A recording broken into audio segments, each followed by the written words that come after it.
Greetings to all Latvians, friends of Latvians and project partners throughout the world. Exactly 1 year ago, we gathered in the Latvian city of Valmiera, where over the course of 2 days, we discussed business and economic issues of importance relating to ourselves and Latvia.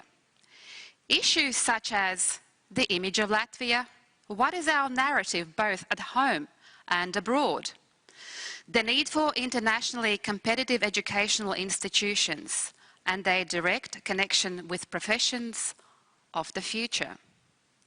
How do we engage talented global individuals with broad and rich experience, whilst not overlooking our local talent? Let's not forget, Latvians are everywhere. We need to make the most of our own people first. Practical considerations and preparation for venturing into global markets. This year, we'll briefly review the discussions of WLEIF 2019 and then investigate what, if, and how things have changed since then.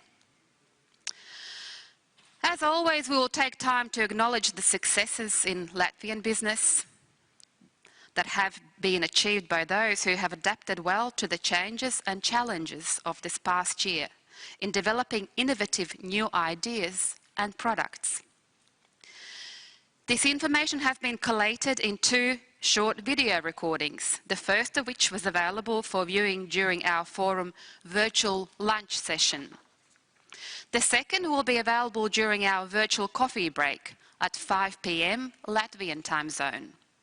Then we can gain inspiration and reflect on possible interactions with outstanding Latvian businesses. You'll have plenty of opportunity to support our possibly initiate cooperative decisions with these businesses.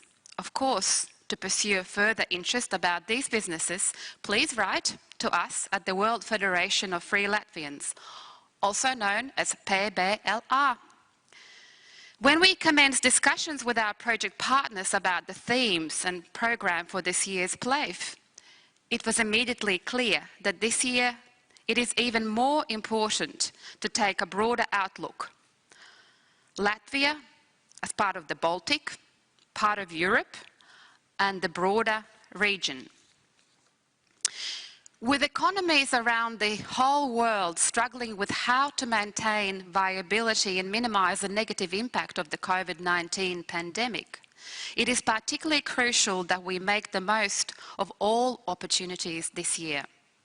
We must find paths for understanding, unifying and cooperating to ensure that we can rise above the challenges to greater achievements, which will be of benefit to both our nation and ourselves.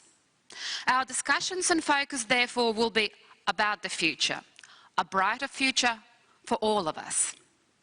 More specifically about the path forward for Latvian economic development in relation to the influence of the COVID-19 pandemic. The path forward will be quite different from the past. But what will be the pillars of stability that will facilitate this progress? In a practical sense, we will investigate and clarify the impacts of developments such as the 3 Cs initiative from a Latvian, Baltic and global perspective, the key word, cooperation, for the benefit of all. Will we also look at the European Green Deal? This is one of the issues on which all of Europe is in agreement. But what do we need to prepare for? And how do we do it? In closing, I wish to take this opportunity to thank our faithful major partners and sponsors. We cannot thank enough the following: the Foreign Ministry of the Latvian Republic, AmCham, the Gateway Partners and the Red Jackets, the heads of Latvian government, the panelists and moderators who have contributed today. It is only through our joint efforts that we can build our future Latvia. And now to the keynote opening address. Firstly, we will hear from the President of Latvia, Mr. Egils Levits, followed by Zanda Kalniņa-Lukaševica, Parliamentary Secretary, Ministry of Foreign Affairs.